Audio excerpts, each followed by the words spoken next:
I don't know why people romanticize rain so much. You know the type.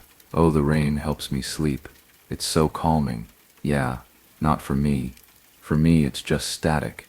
Like the kind of static that burrows into your brain and refuses to leave. That night in late May, I think it was a Saturday, the rain started coming down hard, no warning. One second it was just clouds. The next it was like someone flipped a switch and the sky dumped everything it had. I was already kind of wired from the day, one of those nothing days that still somehow exhausts you. School was basically over, which should have felt like a relief, but it didn't. I don't know, there was this weird undercurrent in the air, like something hadn't clicked into place, like I was forgetting something important but couldn't name it. The house was dead quiet. My parents had gone to bed early, the kind of early where you know they're not waking up until morning no matter what happens. And me? I was just stuck, tossing, turning, staring at the ceiling, thinking maybe if I just lay still long enough my brain would shut off on its own. But the rain made that impossible. It wasn't even thunder, just that relentless tapping against the roof, the gutters, the windows, like it was trying to get in. I kept telling myself to ride it out, to breathe slower, to count something, but all that did was make me more aware of how awake I was. Minutes dragged. I don't even know how long I stayed like that, but at some point I just gave up. I needed to move. I needed air, and I guess I needed out. I don't even remember making the decision really.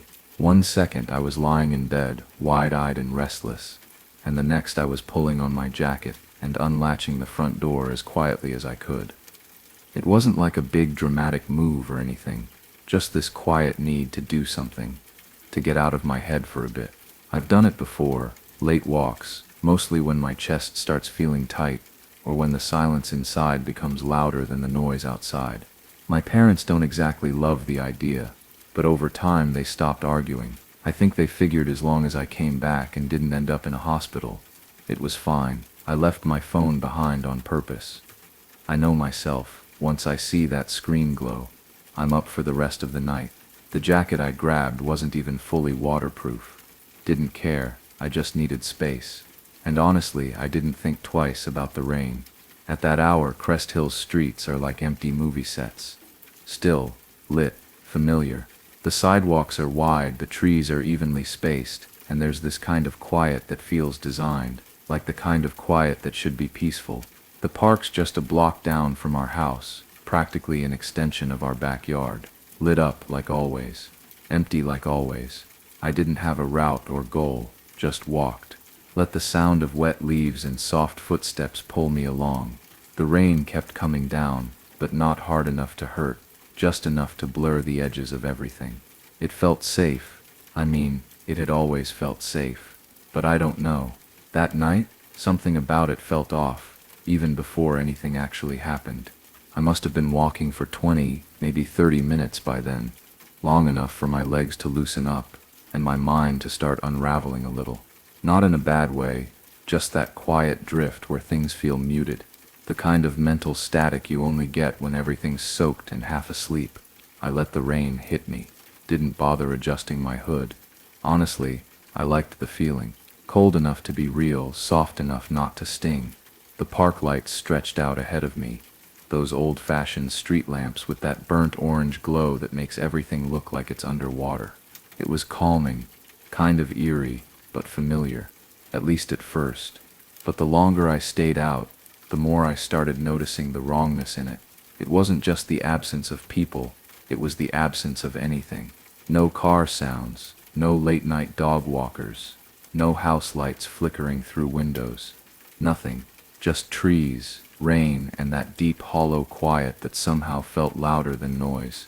It was subtle at first, a weird tension in the air that made my skin feel tight, like the world was holding its breath.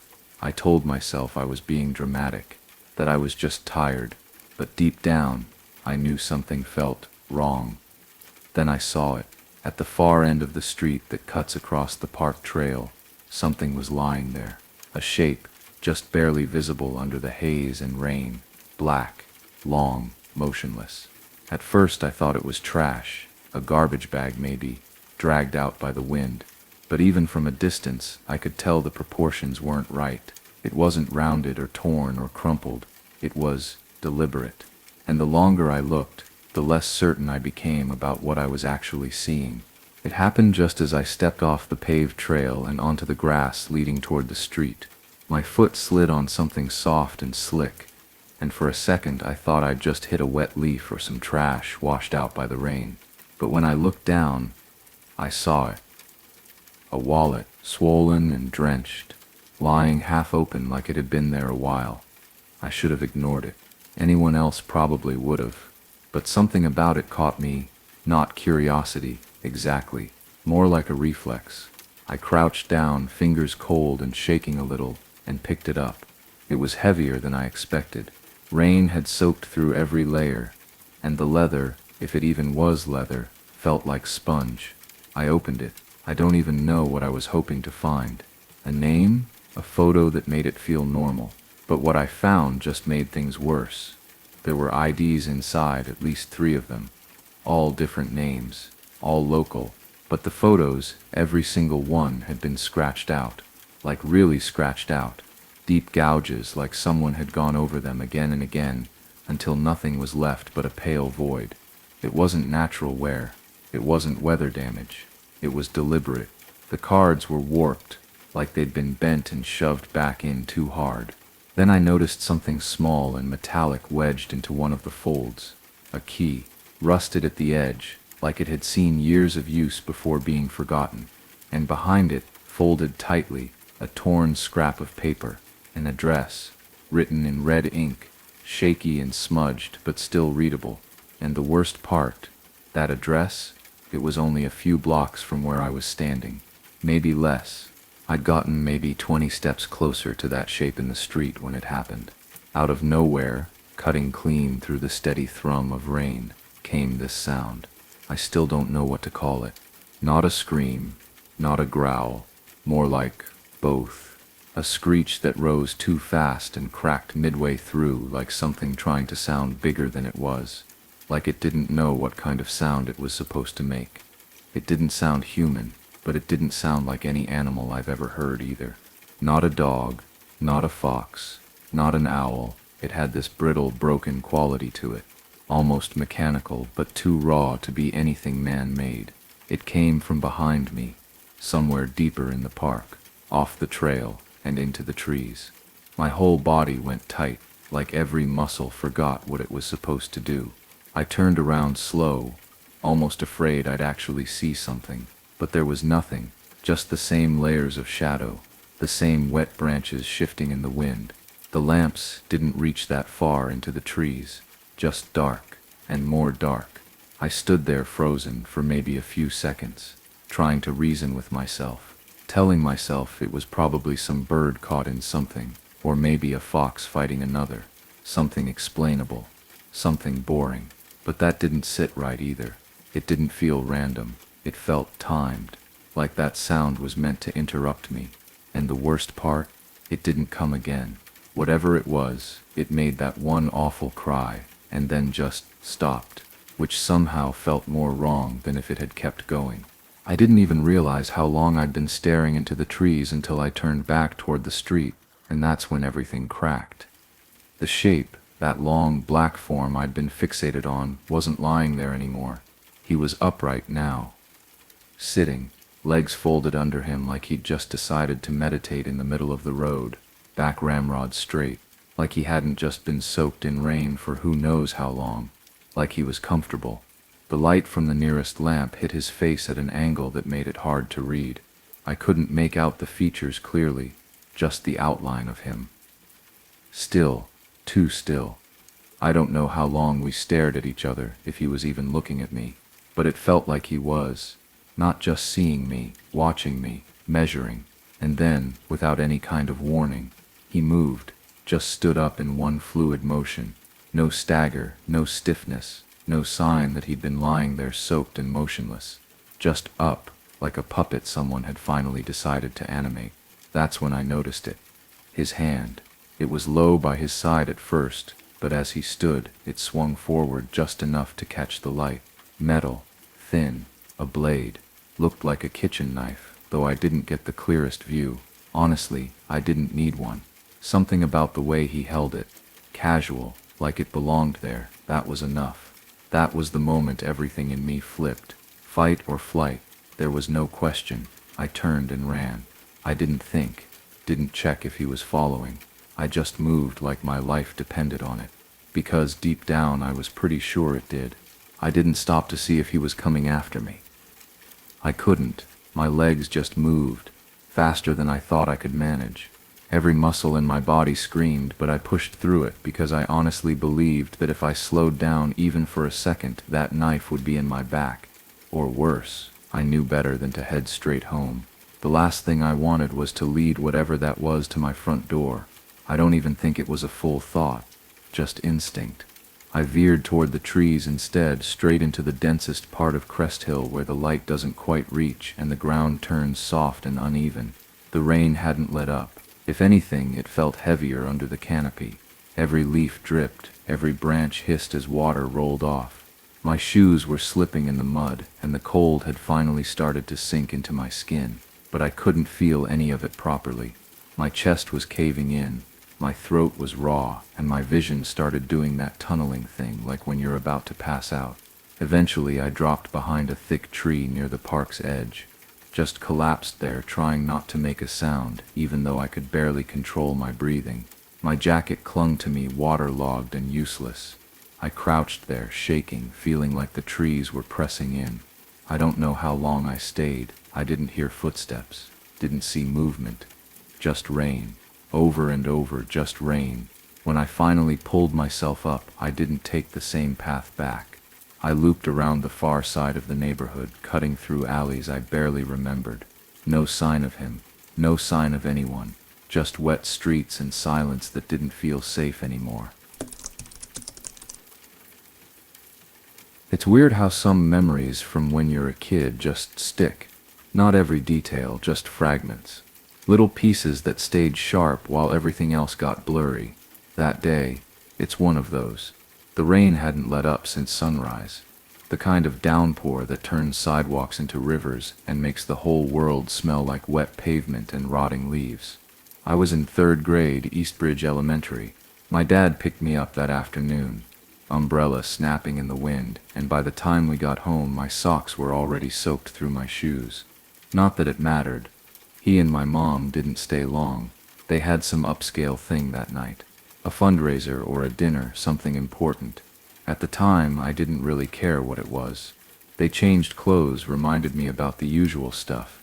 Don't answer the door, don't touch the stove, lights on, doors locked, you know that we trust you, but not really. Checklist, and then they were gone. They were supposed to come back that night. I remember that clearly.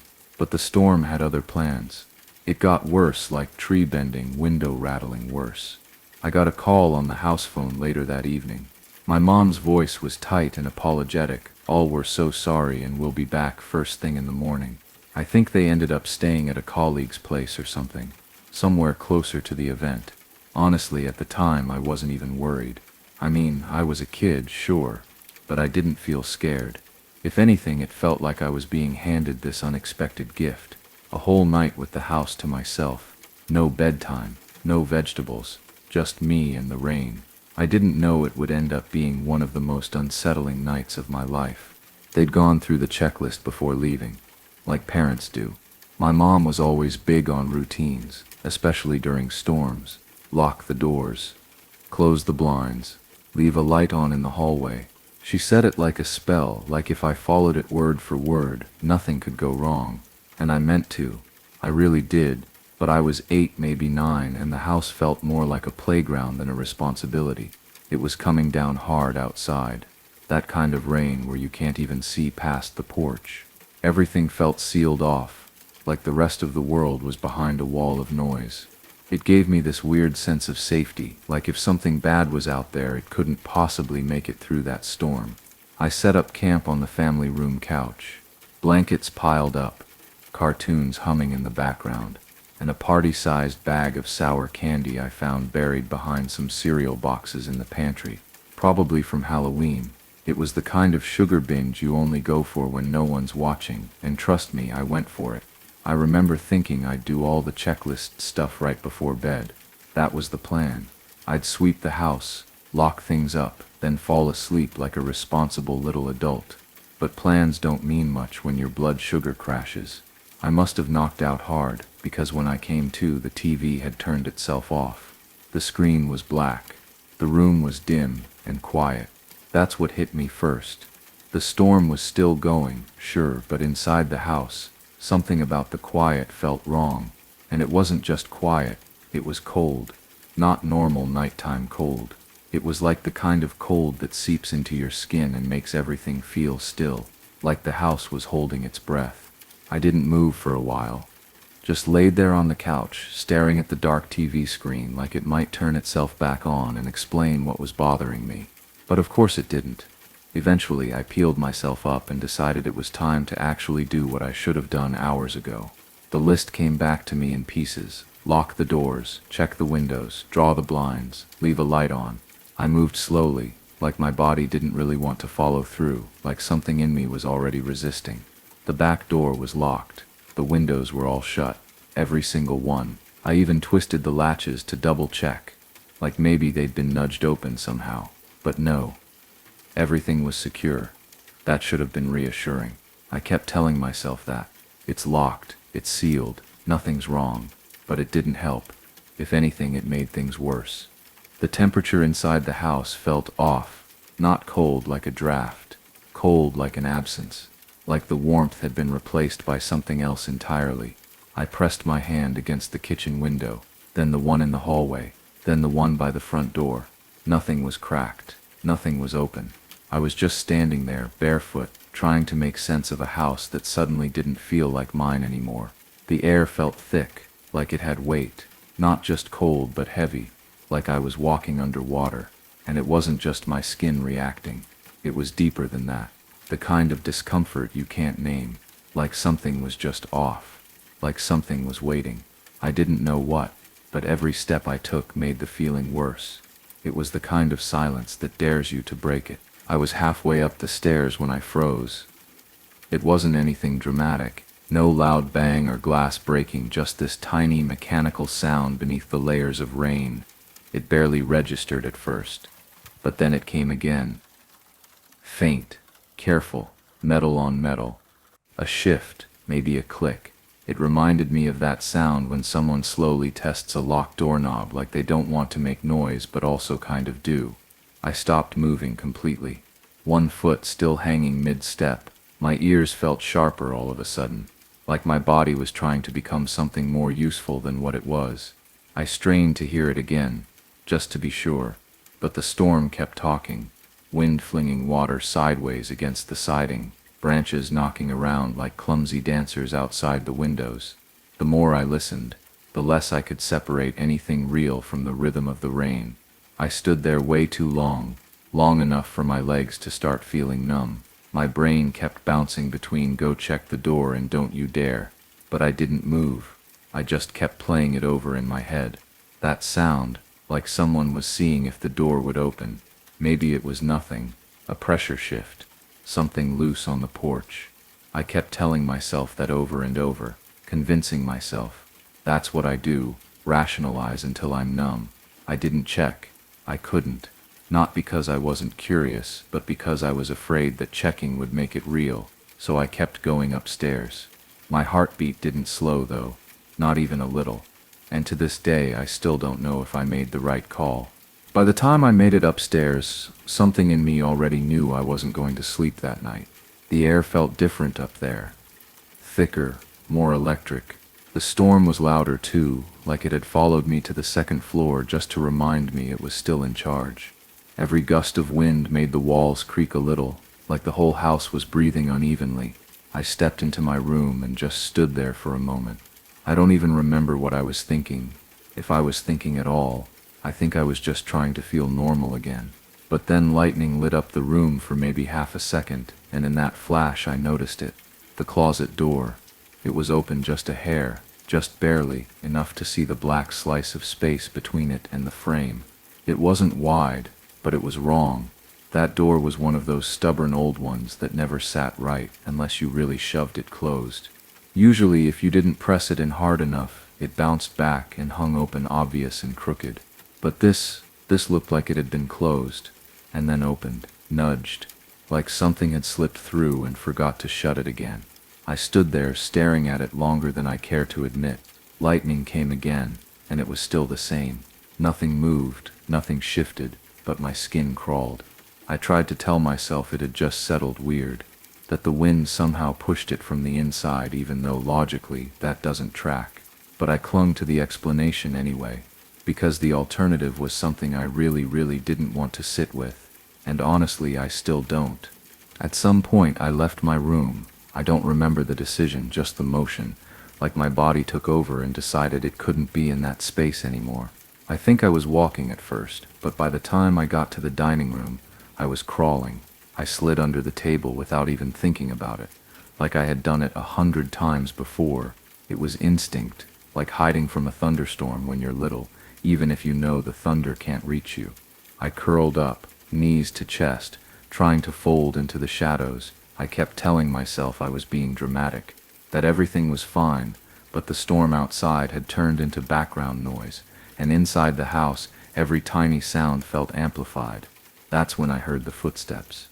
They didn't come all at once, just one at a time, a dragging shuffle here, a weighted thump there, too uneven, not like someone walking normally, more like someone who didn't know how to control their own body, or didn't care to.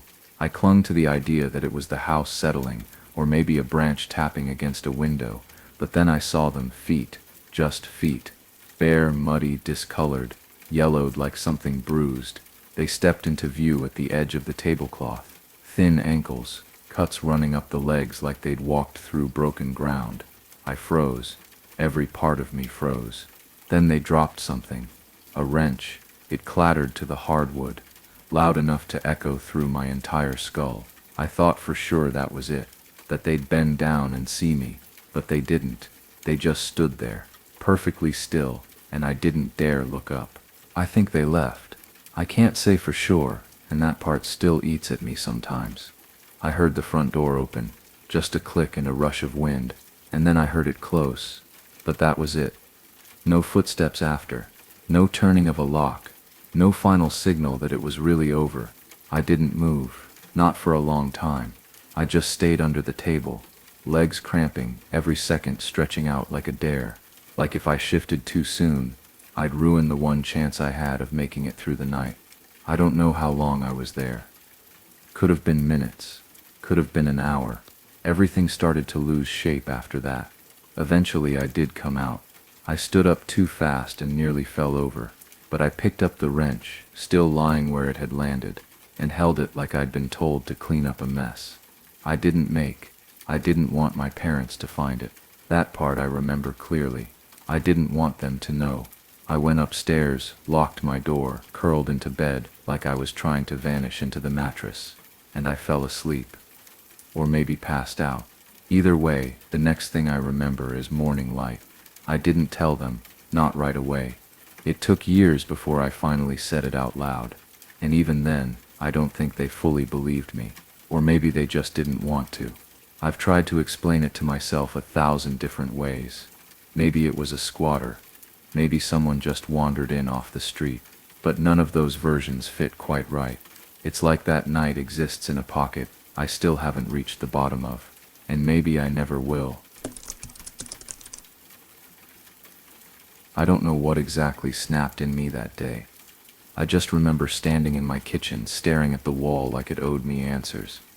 And then suddenly, without a word to anyone, I was packing up my gear and heading out. No texts, no calls. I didn't want comfort. I didn't want advice. I wanted silence. The kind of silence you only get far away from everything. There's this spot out in the Klamath Highlands. Not a marked trail, no campground, no signs. I stumbled across it years ago on some forgotten detour, and it never left me.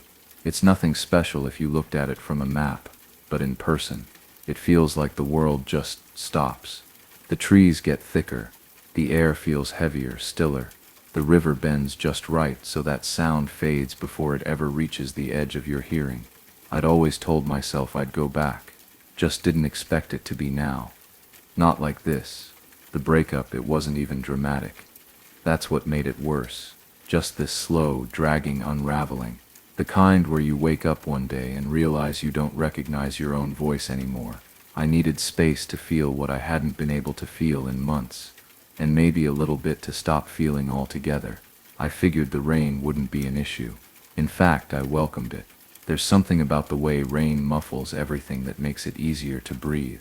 But the moment my tires left the highway and started crunching over gravel, that tension hit me low in the gut. Not fear, exactly. Just this tight, dull warning that I was heading somewhere I wouldn't be the same coming back from. And still, I kept going. I don't know what I was expecting, honestly. Maybe to be totally alone. Maybe to roll up and feel like the forest had been sitting there quietly waiting for me, untouched. But when I pulled off near the trailhead, there they were. 2 trucks parked just off the tree line. One red, one black, both coated in dust like they'd been sitting there a while, but not long enough to forget. No license plates that I could see, windows tinted just dark enough that I couldn't tell if anyone was inside. That alone should have been enough to send me packing. But of course, I brushed it off. It's a long river, that's what I kept telling myself. Big enough to find my own corner and pretend nobody else existed. But the longer I stared at those trucks, the more my gut twisted.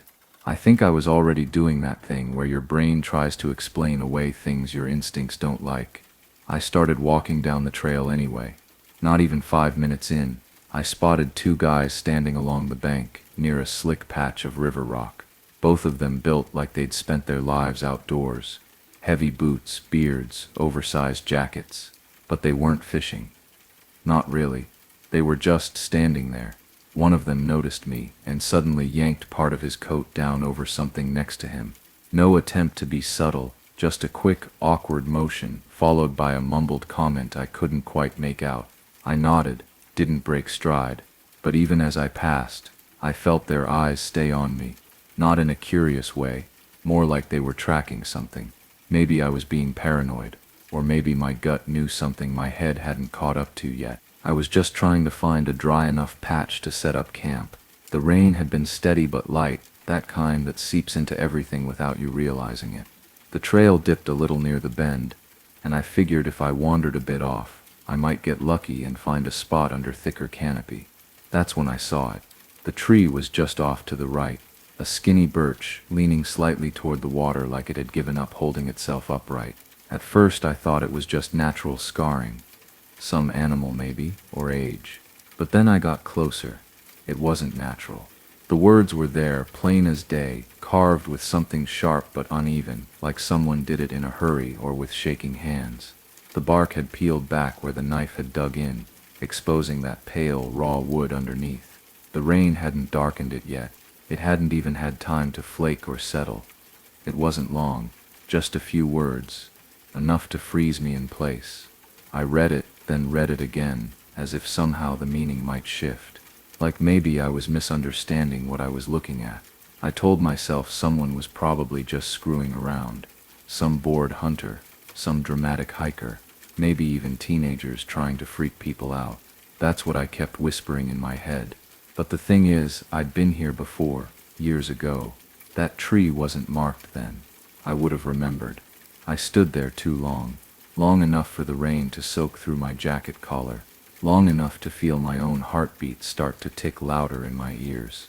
I told myself to keep moving, but something about it stayed with me, still does.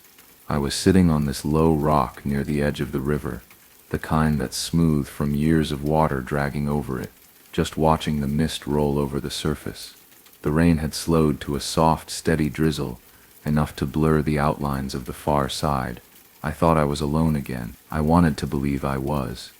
Then I saw movement, subtle at first. A figure stepping out from the tree line across the river, half shrouded by fog. It was one of the guys from earlier. The bigger one, I think. Hard to say with the distance and the way the rain distorted everything. But it was him. He was just standing there, still, like he was waiting for me to notice. He raised his arm and waved, slow and casual, like this was some normal moment between strangers. I didn't wave back right away. My hand just sort of twitched before I gave in and mirrored it. I wish I hadn't. The second I did, it felt like a mistake, like I'd agreed to something I didn't understand. Then he called out, asked my name, and I, God knows why, I told him, real name. No hesitation, like I couldn't stop myself, like it was reflex. He didn't respond, didn't smile or nod or say anything else. He just reached into his coat and pulled something out. I assumed it was a phone, but it wasn't. It was one of those cheap single-use cameras, the kind you pick up at a gas station. He lifted it, aimed it at me, and took a photo.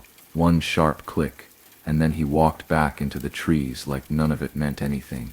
But to me, everything shifted after that. It didn't feel like camping anymore. It felt like something else entirely. I'd set up the tent by then. Nothing fancy. Just enough shelter to keep the rain off and give me a sense of space that felt mine. I crawled inside, changed into dry socks, and tried to lose myself in a book I'd brought. Something familiar, something I thought would distract me. But my brain wasn't interested.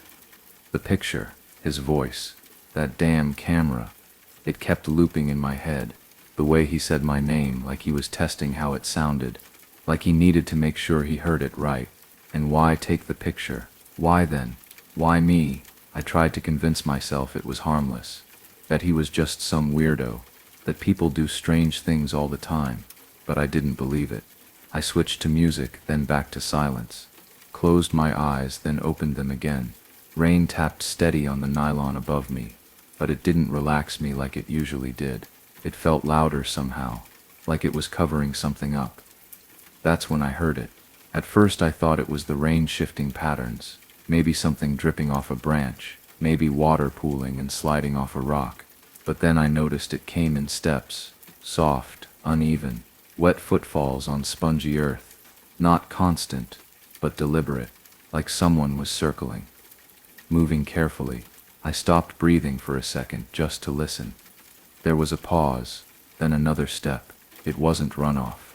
It wasn't a deer. I knew what I was hearing. Someone was out there. Someone was moving. Just slow enough to stay uncertain. Just quiet enough to make me doubt myself. But I didn't doubt it for long. I didn't want to leave the tent. Every part of me was telling me to stay down, stay hidden, let it pass, whatever it was.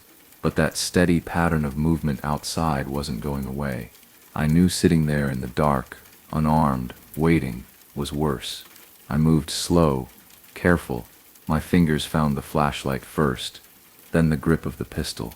The metal felt cold and too real in my hand. When I unzipped the tent flap and stepped out into the drizzle, it was like the air shifted. Wet leaves stuck to my boots, everything around me shining under the flashlight beam. And then I saw him, behind a thick cedar maybe 15 yards away, partially covered by the trunk, but not hiding, just standing there, like he'd been waiting for me to look. No expression, no urgency, just those blank eyes staring at me like he didn't quite register I was a person. His jacket clung to him from the rain, and in one hand, almost lazily, he held a small axe, like he wasn't even aware he was holding it, like it was just part of his arm. That detail, that's what hit me hardest. It wasn't even threatening in the usual way. It was casual, like he didn't care what I thought. My brain was racing, but nothing useful was coming. Was this a bluff? A scare tactic? Was he just unwell? Or was he actually going to move toward me? I didn't know. I still don't. But I couldn't wait to find out. I had to take control of the moment before it turned into something I couldn't undo. I didn't even fully remember what I did first. Maybe I shouted, maybe I raised the gun. It all came out like instinct. I just knew I had to do something before he did. Everything after that moment blurred. I remember grabbing what I could, essentials only. Sleeping bag, the pack, my jacket. I didn't even try for the tent. It didn't matter. I just needed to be gone. I told him to walk, made sure he dropped everything, even his boots. But that didn't make me feel any safer. I kept thinking, what if he had something else? What if he didn't need shoes to keep pace? The trail felt longer on the way back, like it had stretched out somehow, or like the trees had shifted when I wasn't looking. Everything felt closer, heavier. The rain hadn't let up either. It was steady now, soaking into my hood, dripping down my back, blurring the beam of the flashlight until I couldn't see more than a few steps ahead. I kept turning around. Every 10 seconds, probably. Just a quick sweep behind me, expecting to see him again, or worse, not see him and still know he was there. It didn't help.